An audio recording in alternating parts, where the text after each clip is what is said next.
दोस्तों, जैसे कि आप सभी को पता है कि इंडिया में 4 टेलीकॉम कंपनीज़ हैं, जिसमें से 4th पोजीशन पे यानी कि सबसे लास्ट में आता है बीएसएनएल। बीएसएनएल का इंटरनेट स्पीड और नेटवर्क इंडिया का बहुत सारे एरिया में बहुत ही खराब है, इसीलिए बीएसएनएल का कस्टमर बेस भी बहुत ही कम है। 2008-9 के बाद से बीएसएनएल ने कभी भी प्रॉफिट जनरेट नहीं किया है और आज 2023 में बीएसएनएल एक लॉस मेकिंग कंपनी बन चुका है। तो इतने सालों से बीएसएनएल लॉस मेकिंग कंपनी बन चुका है, फिर भी बीएसएनएल मार्केट में टिका कैसे है?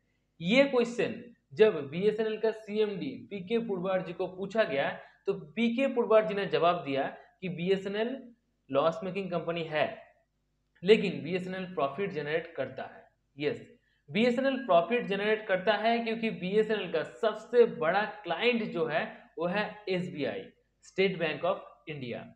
इंडिया में एसबीआई का 22,405 ब्रांचेस हैं, जिसमें से 99% एसबीआई ब्रांचेस पे बीएसएनएल का ही ब्रॉडबैंड यूज किया जाता है। हाँ दोस्तों, 2007 में बीएसएनएल लैंडलाइन कनेक्शन देने के लिए कॉपर केबल बिछाया था और उसी टाइम पे उसी कॉपर केबल की मदद से बीएसएनएल ने डीएसएल कनेक्शन देना स्टार्ट कर दिया था। लेकिन ये जो डीएसएल कनेक्शन था, इसमें बहुत सारे डिसएडवांटेज था।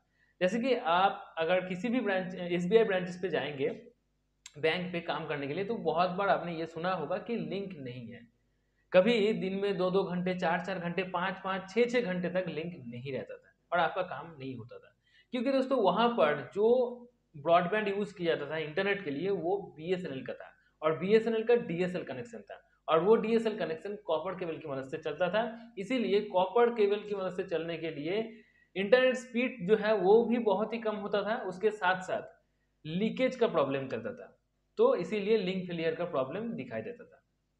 लेकिन अभी दोस्तों ये सारे के सारे डीएसएल कनेक्शन को बदल के कन्वर्ट कर दिया है भारत फाइबर से, एफटीटीएच कनेक्शन, यानी कि फाइबर ऑप्टिकल केबल की मदद से जाएगा ये इंटरनेट। ठीक है, अभी दोस्तों आपने 2023 में अगर बैंक में जाएंगे तो आपको ये पता चलेगा कि मतलब आपको पता चल गया होगा कि उतना भी लिंक प्रॉब्लम जो है वो नहीं दिखाई देता है और 2024 में ये प्रॉब्लम पूरा खत्म हो जाएगा, क्योंकि फाइबर ऑप्टिक केबल की मदद से जब इंटरनेट चलेगा तो इंटरनेट स्मूथ चलेगा, इंटरनेट स्पीड भी जो है वो बहुत बढ़िया होगा और ये जो लीकेज का प्रॉब्लम है ये भी नहीं होता है। ठीक है, लगभग ना के बराबर होता है, इसीलिए लिंक प्रॉब्लम जो है शायद 2024 में आपको नहीं दिखाई देगा। ठीक है, तो 99% एसबीआई ब्रांचेस पे डीएसएल कनेक्शन को कन्वर्ट कर दिया गया है भारत फाइबर से एफटीटीएच कनेक्शन से। तो ये बहुत बड़े बीएसएनएल के लिए अचीवमेंट है और बीएसएनएल इसी बी2बी बिजनेस से प्रॉफिट कमाता है। एक वीडियो के थ्रू मैंने आपको कहा था कि बीएसएनएल एंटरप्राइज जो बिजनेस होता है, एंटरप्राइज बिजनेस यानी कि B2B business, business to business, BSNL एक ऑर्गेनाइजेशन है, एसबीआई भी एक ऑर्गेनाइजेशन है। तो बीएसएनएल एसबीआई को यहाँ पे इंटरनेट सर्विस दे रहा है, यहाँ से प्रॉफिट कमा रहा है। तो ये होता है बी2बी कनेक्शन, बी2बी बिजनेस। तो यहाँ से बीएसएनएल जो है पैसा कमाता है, प्रॉफिट जनरेट करता है। इसीलिए बीएसएनएल एंटरप्राइज बिजनेस पे एम्प्लॉयज को भी बढ़ाना चाहते हैं।